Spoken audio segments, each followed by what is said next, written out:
हिमालय की दुर्गम पहाड़ियों की घाटी में एक बहुत ही खूबसूरत गांव है।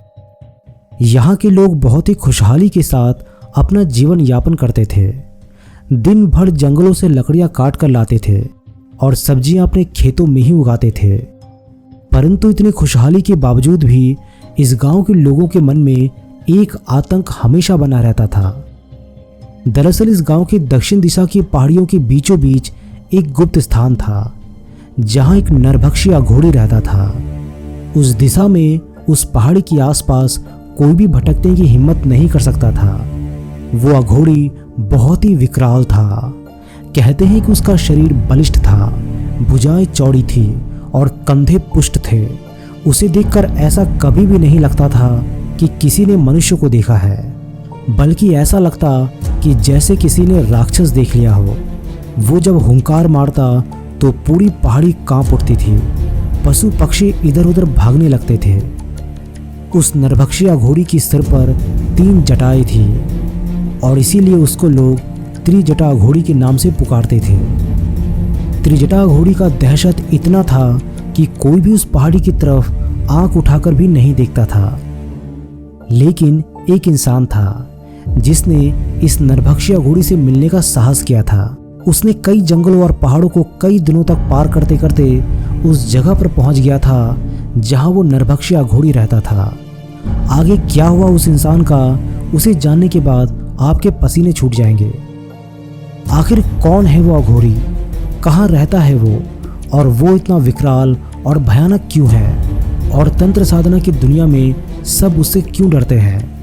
दोस्तों, ये घटना बिल्कुल सत्य है और जिसे नारायण दत्त श्रीमाली जी ने अपनी किताब के माध्यम से सबको बताया था। तो इस पूरी सच्ची घटना को जानने के लिए इस वीडियो को पूरा ज़रूर देखिएगा। वीडियो में आगे बढ़ने के पहले आप सबसे ये निवेदन है कि कृपया करके हमारी वीडियो को लाइक, शेयर और चैनल को सब्सक्राइब ज़रूर कर दीजिएगा। तो चलिए इस वीडियो में आगे बढ़ते हैं। इस पूरी सच्ची घटना का जिक्र डॉक्टर नारायण दत्त श्रीमाली जी की किताब में उल्लेखित है और उस भयानक अघोरी से मिलने वाला इंसान खुद नारायण दत्त श्रीमाली जी ही थे। नारायण दत्त श्रीमाली जी का जन्म राजस्थान के खरंटिया क्षेत्र में हुआ। इनके पिताजी का नाम पंडित मुल्तान चंद्र श्रीमाली था। नारायण दत्त श्रीमाली जी ने राजस्थान विश्वविद्यालय से एमए की और पीएचडी जोधपुर विश्वविद्यालय से की। उन्होंने प्राच्य विद्याओं दर्शन, मनोविज्ञान, परामनोविज्ञान, आयुर्वेद, योग, ध्यान, सम्मोहन विज्ञान एवं अन्य रहस्यमय विद्याओं के क्षेत्र में विशेष रुचि रखते हुए उनके पुनः स्थापना में विशेष कार्य किया। उन्होंने लगभग 100 से ज़्यादा ग्रंथ, मंत्र, तंत्र, सम्मोहन, साधनाएं, कुंडलिनी नाद ब्रह्मा, फिर दूर कहीं पलायन खन की, ध्यान, धारणा और समाधि, क्रिया योग, हिमालय का सिद्ध योगी, गुरु रहस्य, सूर्य सिद्धांत, स्वर्ण तंत्र आदि है।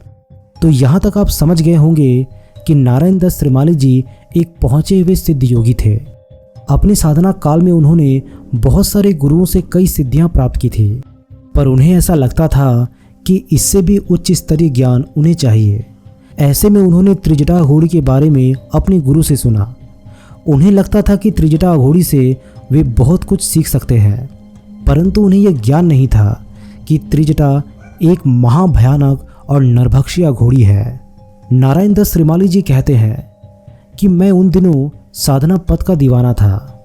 मंत्र तंत्र से संपन्न जो भी मिल जाता उसी से सीखने समझने बैठ जाता।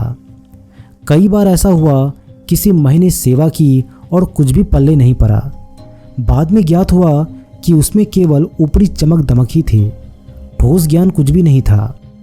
इसीलिए कई बार ऐसा भी हुआ कि साधारण साधु से भी बहुत उच्च स्तर का मंत्र या साधना मिल गई। मेरा कोई निश्चित ठौर ठिकाना नहीं था। जहाँ भूख लगती, किसी ब्राह्मण का घर देखकर उसके घर से कच्चा सामान मांगकर भोजन पकाकर खा लेता। चलते चलते जहाँ भी थक जाता, वही पास के गांव में किसी गृहस्थ के घर जाकर सो जाता। ना तो मेरे पास कोई सामान था जो चोरी हो जाता और ना ही इसका मुझे कोई डर था। इन दिनों में हिमालय के दुर्गम पहाड़ी प्रदेशों में घूम रहा था। उन दिनों में बहुत बीमार था और काफ़ी कमज़ोर सा हो गया था। एक गांव में रुककर मैंने एक वैद्य से अपना इलाज करवाया। मुझे प्रातः भ्रमण का प्रारंभ से ही शौक रहा है, इसीलिए उस दिन भी मैं प्रातः तारों की छाँव में ही प्रकृति के मुक्त वातावरण में उत्तर दिशा में घूमने निकल पड़ा। उषा का प्रकाश धरती पर बिखरने लगा था, लेकिन मुझे गांव वालों ने उस पहाड़ी की तरफ जाने के लिए मना कर दिया था और वैद्यराज जी ने तो ये तक कह दिया कि उस पहाड़ी पर एक नरभक्षी रहता है। इसीलिए जो भी उस पहाड़ी की तरफ गया आज तक जीवित नहीं लौट पाया। मुझ में बहुत साहस था और मैं मुख स्तंभन, शरीर स्तंभन आदि साधनाएं भली प्रकार से सीख गया था, जिसकी वजह से बहुत साहस बढ़ गया था। इसीलिए उस पहाड़ी पर जाने की और उस नरभक्षी को देखने की इच्छा बराबर बलवती हो रही थी। उस प्रातःकाल मेरे पैर अपने आप ही उस पहाड़ी की तरफ बढ़ गए। वो पहाड़ी अत्यंत उबड़ खाबड़ थी और उसकी सीधी चढ़ाई थी। वास्तव में ही इतनी सीधी चढ़ाई मैंने कभी नहीं देखी। फिर भी मैं सांस खाकर पहाड़ी पर चढ़ रहा था। दुर्गम चढ़ाई होने के कारण हाँफ भी रहा था, साथ ही कमजोर होने के कारण चक्कर भी आ रहे थे, पर मेरी उत्सुकता बराबर मुझे ऊपर जाने के लिए ठेल रही थी। मैं जैसे ही ऊपर पहुंचा, मैं पूरी तरह से पस्त हो चुका था। बीच में एक बार चक्कर आने की वजह से मैं लुढ़क भी गया था। मुझे वैद्यराज जी ने ज़्यादा चलने से मना किया था, पर मैं उनकी आज्ञा का उल्लंघन कर बैठा था। ऊपर पहुंचते ही मंदिर के पास चक्कर आया और मैं धड़ाम से गिर पड़ा। मुझे ज्ञात नहीं मैं कितनी देर तक बेहोश रहा, पर कुछ समय बाद जब मेरी आंख खुली तो सामने खड़े व्यक्ति को देखकर मेरे मुंह से जोर से चीख निकल पड़ी, क्योंकि मेरे सामने खड़ा था त्रिजटा अघोरी। भयंकर गेंडे के समान मोटी चमड़ी, उस पर लंबी रोम वाली और आबूनसी शरीर, लंबा चौड़ा डील डाल। उसकी एक जांग भी मेरे दोनों बाहों के घेरे में आ जाए तो आश्चर्य ही था। सिर पर लंबे बाल जो कि कमर तक लटके हुए थे और बालों को 3 भागों में बांटकर स्त्रियों की तरह चोटियां थी। ललाट पर सिंदूर का लाल तिलक, भयंकर मोटी मोटी लाल सुर्ख आंखें, छोटी छोटी और फौलादी हाथ, पूरे शरीर पर मात्र कमर से बंधा काले मृग का चम्र, मोटे पैर और डरावना भयानक व्यक्तित्व। ये था त्रिजटा अघोरी। एक क्षण में ही मुझे अपनी स्थिति का भान हो गया।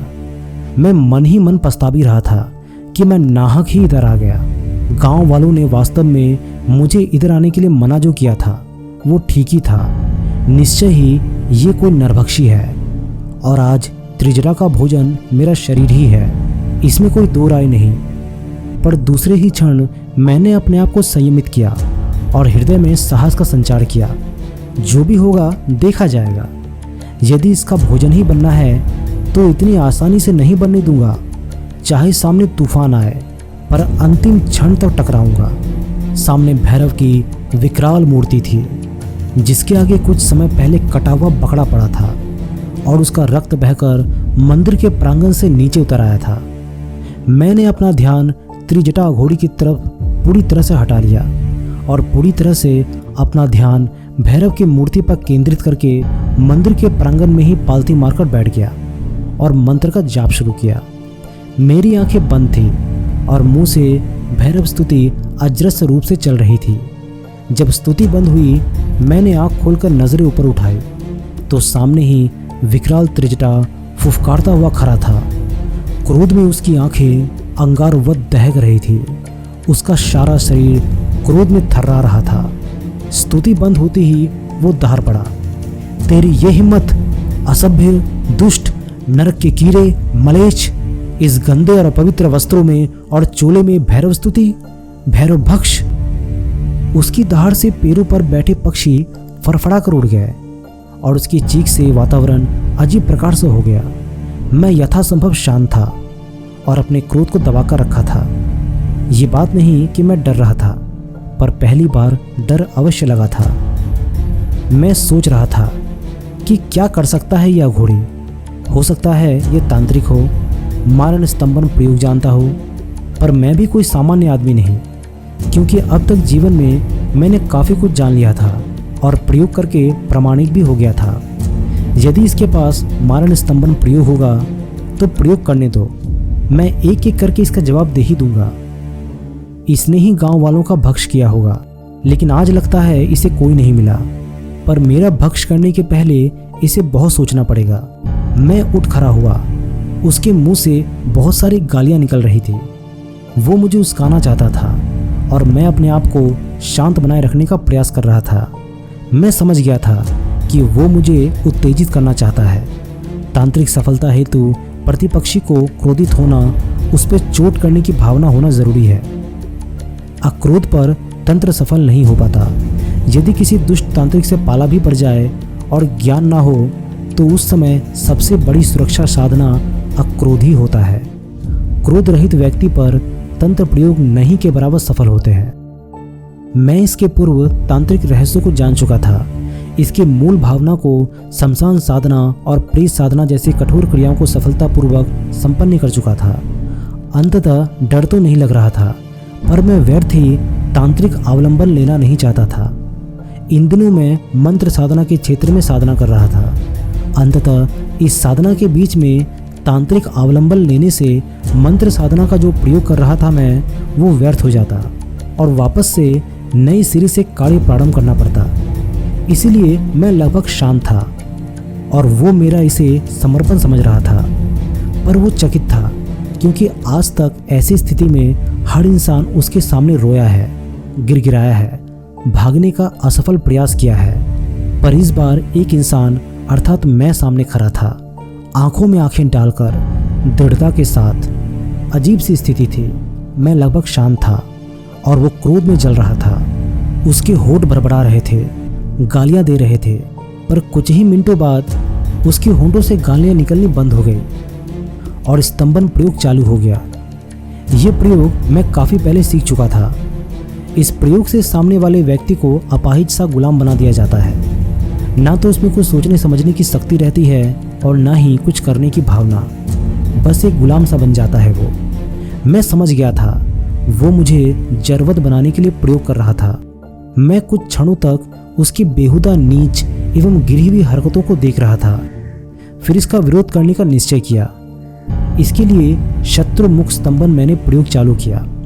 शत्रुमुख स्तंभन प्रयोग तांत्रिक क्षेत्र में अद्भुत कहा जाता है। ये मैं अघोर बाबा से सीख चुका था और प्रयोग में एक बार ला भी चुका था। इसके प्रयोग से सामने वाला का मुंह खुला का खुला रह जाता है। ना तो मंत्र जाप कर सकता है वो और ना ही खा पी सकता है। पूरा मुंह खुला का खुला ही रह जाता है और इससे मुंह बहुत तेज दर्द भी करने लगता है और मुख से केवल घौं घौं की ध्वनि ही निकल सकती है। मेरे इस प्रयोग से त्रिजटा अघोरी चकरा गया। आश्चर्य के चिन्ह चेहरे पर स्पष्ट रूप से अंकित हो गए थे। उसे सपने में भी भान नहीं था कि ये पिद्दी सा छोकरा इतना ऊंचा प्रयोग भी कर सकता है। आश्चर्य के साथ उसकी चेहरे पर चिंता की लकीरें भी खिंच गई। पर था वो शक्तिमान। उसने तुरंत स्तंभन प्रयोग बंद कर मेरे द्वारा किए जा रहे शत्रुमुख स्तंभन को निष्फल के लिए मानस प्रयोग प्रारंभ कर दिया और उसने मेरे द्वारा किए गए प्रयोग को निष्फल करके अपने मुख को सामान्य बना लिया। लेकिन तुरंत बाद एकाएक उसके चेहरे पर चमक आ गई। प्रसन्नता के अतिरेक में उसने मुझे कमर से पकड़कर ऊपर उठा लिया और खिलौने की तरह उठाकर 3-4 गोल चक्कर काटकर पृथ्वी पर खड़ा कर दिया। इसके बाद तो हम दोनों की मित्रता बहुत घनिष्ठ हो गई। उसके साथ मैं लगभग 3 महीने तक उस भैरव मंदिर में उसके साथ था। सही शब्दों में कहा जाए तो वो मेरा पथ प्रदर्शक बन चुका था। तांत्रिक क्षेत्र में वो मेरा गुरु बना और अग्रज की तरह उसने मेरा रास्ता स्पष्ट किया। तांत्रिक दृष्टि से आज भी मैं उसको अपना गुरु मानता हूँ। उसने इस क्षेत्र में मुझे जो भी दिया उसके सामने तो त्रिलोक की सारी संपदा भी तुच्छ है। निस्संदेह ही त्रिजटा इस युग का अपार शक्ति संपन्न एवं तांत्रिक है। मैं अपने जीवन में हजारों लाखों लोगों से मिल चुका हूँ, पर त्रिजटा का व्यक्तित्व अपने आप में विलक्षण है। एक तरह जहाँ वह क्रोध का साक्षात रुद्र है, वहीं दूसरी तरफ उसके हृदय में करुणा का अथाह सागर लहरा रहा था। मैं त्रिजटा घोड़ी के साथ लगभग 3 महीने रहा। इन 3 महीनों में उसने मुझे उच्च कोटि का तांत्रिक ज्ञान सिखाया। न त्रिजटा ने सिखाने में कुछ कसर की और ना ही मैंने सीखने में शिथिलता बरती। प्रथम 25 दिनों तक मैंने नींद तक नहीं ली। त्रिजटा ने निद्रा स्तंभन के द्वारा मेरी नींद पहले ही उड़ा दी थी। निद्रा स्तंभन करने पर ना तो नींद आती है, ना ही आलस और ना ही शीतलता। इन 3 महीनों में त्रिजटा ने मुझे कई तांत्रिक क्रियाएं सिखाई। समझाई और अपने सामने प्रयोग करके सिद्ध भी किया। वशीकरण तंत्र, मोह तंत्र, आकर्षण तंत्र, उच्चाटन तंत्र, कलिका चेटक, भैरव चेटक, आपत्ति उद्धारक बटुक भैरव तंत्र, शत्रु स्तंभन, गति स्तंभन, शुदा स्तंभन, 10 वराही वशीकरण प्रयोग, वार्ताली स्तंभन, इच्छा प्राप्ति प्रयोग, विदेशन प्रयोग, आकर्षण प्रयोग, शांतिकरण प्रयोग, यक्ष चेटक, करालिनी चेटक, कमी चेटक, निद्रा स्तंभन, बलाबल प्रयोग आदि। तो दोस्तों ये थी नारायण दत्त श्रीमाली जी और त्रिजरा की सच्ची कहानी। इसे आप और भी विस्तृत रूप में नारायण दत्त श्रीमाली जी की किताब में पढ़ सकते हैं। सच में उनकी किताबों में ऐसे ऐसे रहस्यमय बातें लिखी है जो आपको कहीं और सुनने को नहीं मिलेगी। दोस्तों इस वीडियो में बस इतना ही। आशा करता हूँ कि आप सभी को ये वीडियो बहुत पसंद आया होगा। वीडियो पसंद आए तो वीडियो को लाइक, शेयर और चैनल को सब्सक्राइब करके बेल आइकन को प्रेस करना मत भूलिएगा। मैं बहुत जल्दी मिलता हूँ एक नए वीडियो में, तब तक के लिए नमस्कार।